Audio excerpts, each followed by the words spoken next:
Channel के सभी दर्शकों को राम राम। आज जो सरपंचों के ऊपर जो लाठीचार्ज हुआ है उसके ऊपर मैं विचार रखना चाहूँगा।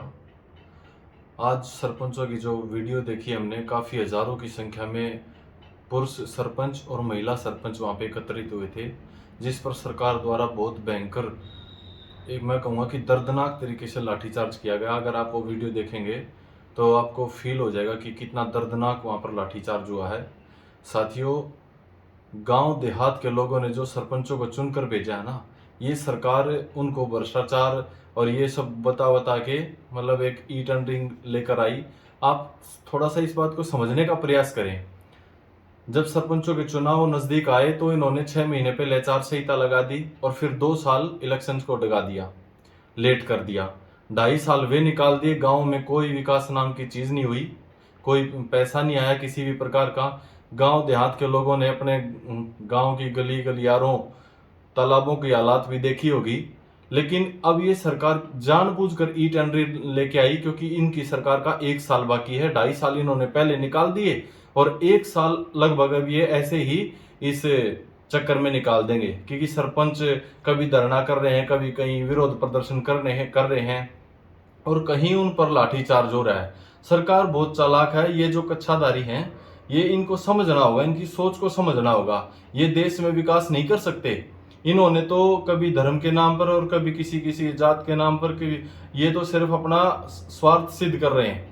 इन्होंने विकास का कोई कार्य करना नहीं है गांव को लेकर। और कोई भी कानून जब पास होता है ना, हमारे देश में बड़े बड़े राजा भी हुए हैं, अपने इस आर्यावर्त देश में बड़े बड़े राजा हुए हैं। उन्होंने कोई भी कानून अगर वो लेकर आते थे, पहले सबसे पहले बड़े लोगों पर लागू होता था। ये जो भी कानून पास करते हैं, सबसे पहले अपने एमपी एमएलए नेताओं के ऊपर क्यों नहीं लागू करते? एक गांव के देहात के लोगों द्वारा चुने हुए लोगों के ऊपर ये कानून लागू कर देते हैं। ये कौन सा न्याय है? तो मैं कहना चाहूंगा कि मैं मेरे गांव के सरपंच और आसपास के जितने गांव है ना, उन सरपंचों के साथ हैं। मैं नहीं, मेरा पूरा गांव सरपंच के साथ है और हम सरकार के इस लाठीचार्ज का विरोध करते हैं। और आप एक चीज विचार करो, सरकार के बड़े बड़े नेता, चाहे बीजेपी के नेता हो और चाहे जेजेपी के नेता हो, इन दोनों पार्टियों के नेताओं ने, कई सरपंचों ने, कई विधायकों ने विधानसभा में सरपंचों का पक्ष लिया। लेकिन पक्ष लेने के बाद इनको उकसाया, सरपंचों को उकसाया और बाद में लाठीचार्ज करवाया। अगर ये वास्तव में, अगर हृदय से इनके साथ हैं, तो अब इस्तीफा क्यों नहीं देते ये लोग? ये सिर्फ और सिर्फ दिखावा और बहका रहे हैं। ये लोग कभी भी इस प्रदेश का भला नहीं कर सकते। 1 साल बाकी है चुनाव होने में। मैं गांव देहात के लोगों से प्रार्थना करना चाहूंगा कि असली नेताओं को पहचानो और अपने आसपास के जो गांव के चुने हुए मौजूदा व्यक्ति हैं उनका साथ दो और सरकार की गलत नीतियों का विरोध करना सीखो। हे युवाओं, मैं आपसे विशेष निवेदन करना चाहूंगा, क्योंकि युवा देश की रीढ़ की हड्डी होता है और युवा चाहे तो क्या नहीं कर सकता।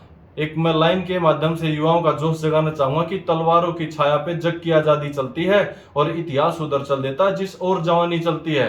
तो देश के युवाओं, विचार करो। इन तथाकथित नेताओं जो हमारे प्रदेश का शोषण कर रहे हैं, कोई विकास का कार्य ये धरातल पर कर नहीं रहे हैं, सिर्फ और सिर्फ जनता को बरगला रहे हैं, आपस में लड़ा रहे हैं और इनका कोई भी कार्य बाकी रह नहीं गया है ग्राउंड पे। तो कोशिश करो, आने वाले इलेक्शन में इनको सबक सिखाएंगे, हम सब मिलकर सबक सिखाएंगे, क्योंकि ये लोग कोई भी जनता का भला कर नहीं रहे हैं। मैं आपके चैनल के माध्यम से यही निवेदन करना चाहूंगा कि सरकार के लोगों तक यह बात जाए और सरपंचों के साथ न्याय हो, अन्याय ना हो। आज जो लाठीचार्ज देखा उसमें कितनी महिलाओं को दर्दनाक तरीके से पीटा गया। रोना आता है ऐसी सरकार की गंदी पॉलिसियों के ऊपर। धन्यवाद।